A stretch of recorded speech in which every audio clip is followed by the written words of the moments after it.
Welcome to Travel Chicks, where we talk travel, transformation, and inspiration. My name's Melissa. I'm the founder of Travel Chicks, and I want to let you know that it may be me, it may be one of our other travel chicks, but welcome on board this adventure. Please, if you love what you hear, like it, leave a review, and share this with your friends. We need to inspire more people to create their own travel story. In today's episode, I am super thrilled to have one of our very own travel chicks, Jacqueline. Welcome to the show. Hi. So we're here today to discuss Spain, and here's why. Jacqueline just got invited by the Tourism Board of Spain to take off on an epic adventure to Spain, and not your typical, destinations that a traveler would venture off to. These destinations that she got to experience firsthand, you're going to hear about, and it may be after hearing, it may be something that you may want to check out in Spain. And so, Jacqueline, how about you share just an overview of the 7 days that you just experienced in Spain? Just kind of give the viewers and listeners an idea of what else is available to Spain other than, the top spots like Barcelona and, Madrid and things like that. So take it away. Yeah. So I had only ever been to Spain once before, and I hit those two. Everyone kind of tends to go to Barcelona and Madrid. Those are the two I think that people are most knowledgeable about. So we were in Seville and Valencia, and I will say they were both amazing. They're very, very different. I don't think that people realize how varied the terrain and the weather and everything is in Spain. I was even surprised. It varies from, up in the north, it's very rainy, very green, very lush, all the way down to the Mediterranean, where you've got those beautiful beaches, and it's like just those vibes of it's just very different.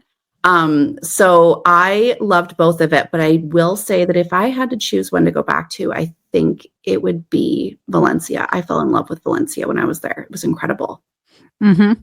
Yeah. And would you say there's a better time of year to travel to Spain? I will say I probably would not go in June again. It was very warm. Now, if you're going and you're wanting to be there and just do a beach vacation, and you're going to be on a boat and you're going to be doing that kind, I think it would be okay. It was about 40 degrees when I was there. So it was a little toasty. So it was a little hot when you're walking around and seeing all the sights. So I think, more of like a shoulder season would be a better idea, going in October, November. The weather is still going to be beautiful. It's still going to be warm, but you don't have those extreme high heat. Mm-hmm. So just for all of you listening out there, another idea, just as Jacqueline said, June is super duper hot. So perhaps, and it's really busy. Europe in June, July, and August are high seasons. So maybe something you want to consider even for next year is April, May. Because I think those times of years would be very temperate and doable and not so busy. For sure. I'm a big fan of traveling in a shoulder season just for less traffic and, good weather. Not too hot, not too cold. Mm-hmm. Amazing. Well, why don't we talk about all these different cities and places that you got to visit? Yes. So the very first place, like I was saying, that we went to, was Valencia. And kind of a really cool thing about the city was they have thousands and thousands and thousands of orange trees throughout the city. So it smells absolutely incredible when you're just walking the streets, and it looks beautiful. I feel like a lot of our cities here, you don't have all that greenery, and it's so lush. And anyway, so that of it was beautiful. Now, these are not edible oranges. So they do sometimes ship those off to England. They're actually one of the biggest exporters or importers to England of oranges. And they make marmalade, which is a very British thing, but they use Spanish oranges. Interesting. So I love the fact that they had these beautiful, I mean, honestly, and I was very, very impressed with how clean all of the streets were. It was I don't think I saw one piece of garbage anywhere. Everything was very, very tidy, very immaculate, very beautiful. Just a random question. Here in Canada, we can go to some major cities or even the United States for that matter.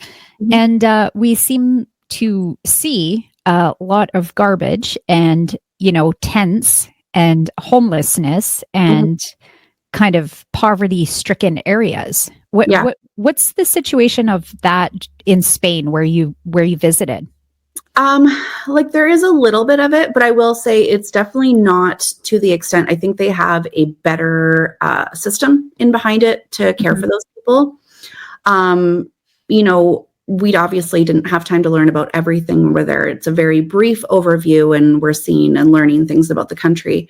But you definitely don't see, at least not where we were, the tents and different things like that. And yeah, like I said, there's no garbage everywhere. Nothing makes me sadder than when you're walking down and you see garbage and people who just don't seem to care about the city and whatnot. So I was pleasantly surprised by that, of how beautifully kept it was. Cool. Yeah. Another beautiful place that we got to discover was the real Alcázar. This is it's still used by the Spanish royal family. So it's still an active. It has been used for filming in Game of Thrones, which is kind of cool.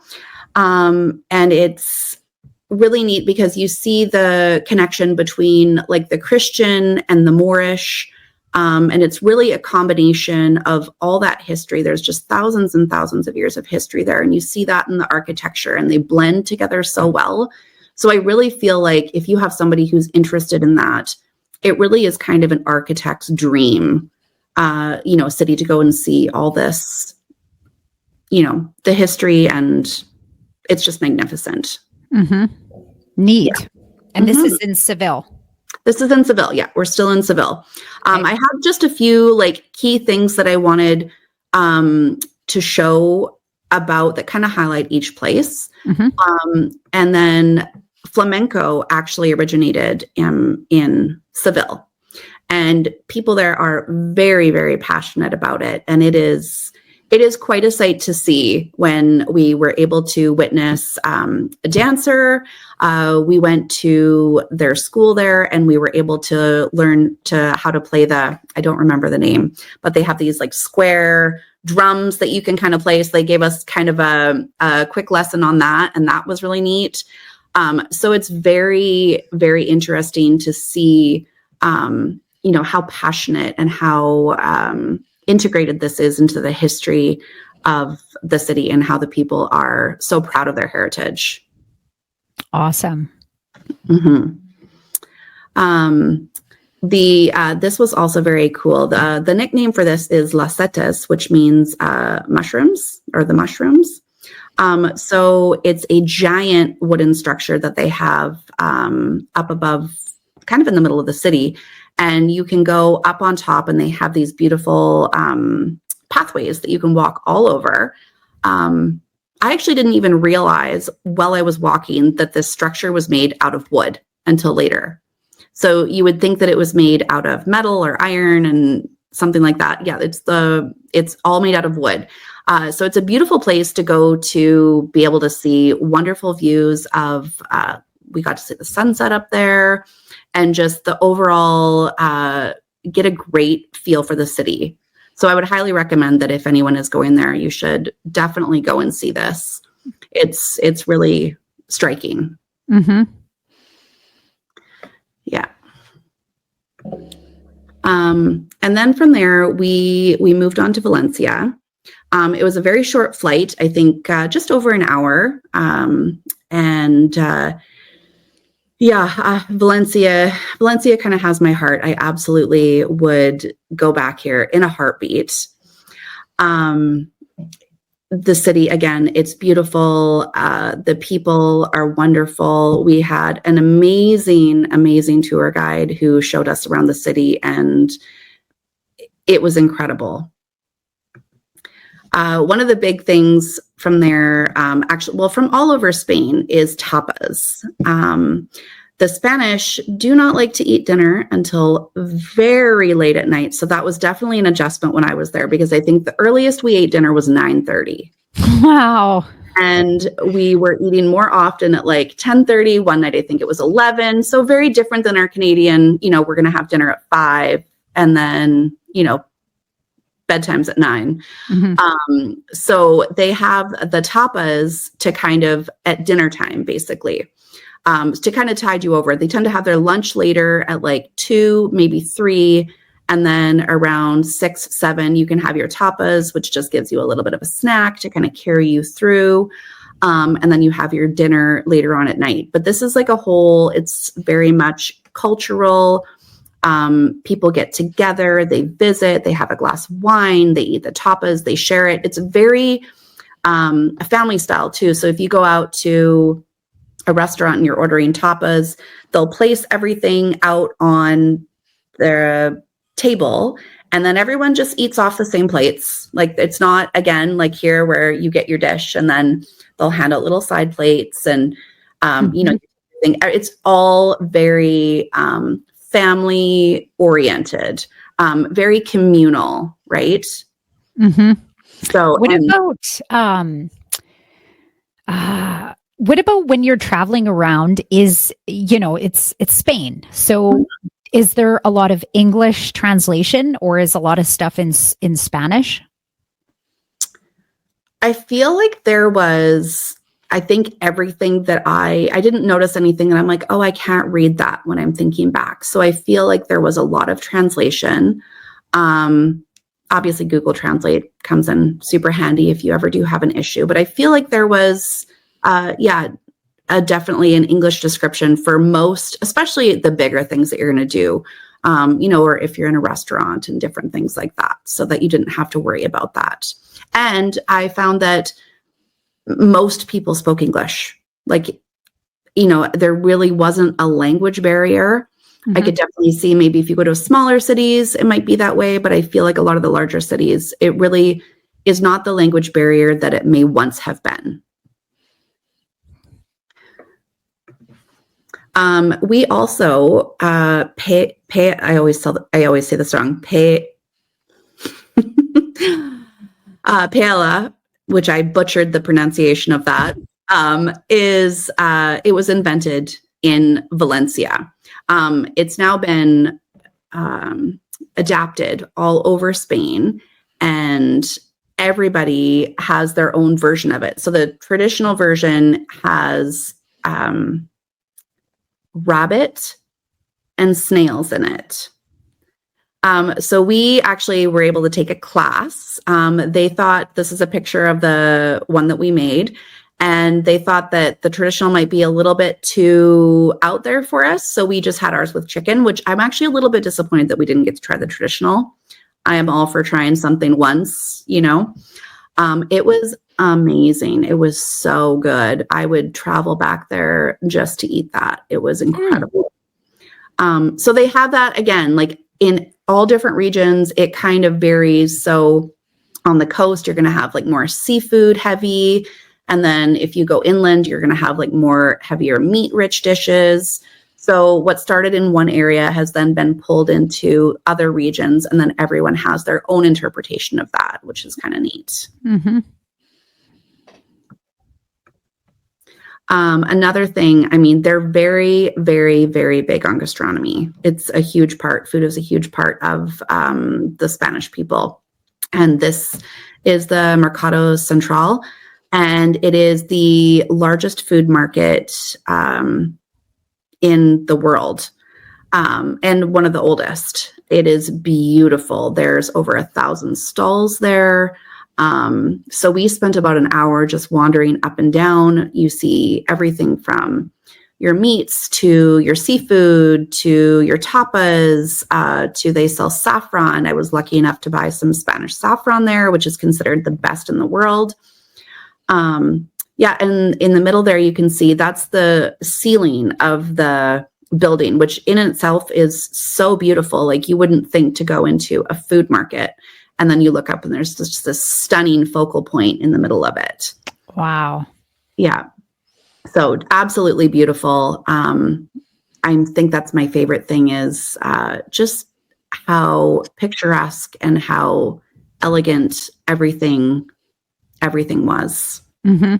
Well, and it sounds like really you could get lost in this market for a day. Absolutely. And it was kind of nice because I love that they separated the seafood area had its own wing. So like you weren't walking in and the whole place smelled like seafood, which can happen, right? When you've got that. So they had like the seafood wing. We had a delicious cup of coffee there. You know, you could just wander. There was all this fresh produce. Everything's fresh. Everything's local. Yeah, very different. And this is where the people of Valencia shop for their food. Mm-hmm. Oh, they don't shop at a superstore or a Walmart? No, I mean, they do have grocery stores, but I mean, yeah, like this is a traditional, that's where people go. Mm-hmm. Very much a part of their daily life. Well, and really, I think it's just that European lifestyle. It's like you have your cigarette with your croissant and coffee at the, in the morning, and then you kind of walk the streets, and then you go buy your fresh French baguette and, mm-hmm. your cheese and your meat. Like it just seems like that's almost like the way of life there.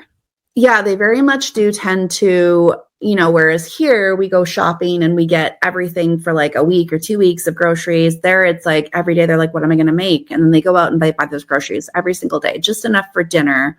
And then that's what they have. Mm-hmm. So yeah, just very, very different. Such an experience. Yeah. So that's kind of just a brief overview. I mean, we honestly saw so much there. Beyond that, we actually we took a boat, we went down the coast, we saw smaller towns. Yeah, I mean, I think if anyone was ever looking to retire, I think that area, that region would be absolutely incredible if you were looking for, kind of an expat situation. Mm-hmm. Yeah, there's so much to see. I definitely want to go back and I would love to explore the northern region. So let's just revisit. So the cities you went to were Valencia and Seville. Okay. So these two destinations are something I think are very unique destinations. I mean, I've heard of Seville before, but never really explored it. And so the whole conversation today was to open your eyes about the different things, sites and things that you can see. Off the top of your head, is there any other sites kind of not to miss that you didn't show in or talk about in your presentation? I'm trying to think. There was one point that you shared with me when you got back, something that was really fascinating, especially for those foodies out there, is you had shared something about it being the largest mecca of 5-star Michelin restaurants.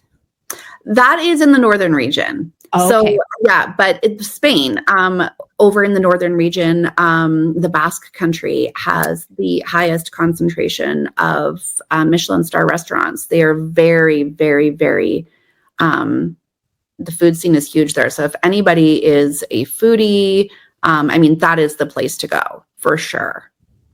Yeah. Cool. So different area, but very cool. One cool thing, I obviously didn't get to see it, but our guide told us about this. In Valencia, they have a festival. It's called Las Fallas. So they build these giant, elaborate wooden sculptures, like huge, huge. You can look them up online. It's very neat. And it can be like, people can create something that like they're upset about or whatever. That's what they kind of tend to do, is it's like, things that they're upset about or they're mad about or they're whatever. And then they have this giant festival and they bring them to the center of the city and they light them on fire. And so they have so he showed us, it's all marble on the ground. They have this huge, huge bonfire. He said there is, they string up like firecrackers. He said the buildings shake. And they're actually limited by, they only have a certain percentage of gunpowder that they can use for it. Otherwise, he said every year a few windows do explode, but they try to mitigate the damage to the buildings. Oh, wow. So that would be kind of an epic thing to go back and see at some point. Yeah, I've never heard of that, but it sounds really, really cool. Yeah. So I think there's we just saw a small part of both cities. And there's so much more, I think, that you could explore in both places and in the rest of Spain, that I think it's a very up and coming, fantastic place to visit. I would highly recommend, and I can't wait to go back again. Amazing. Well, Jacqueline, thank you for sharing your experience of Valencia and Seville today, and we'll chat with you in the near future. Awesome.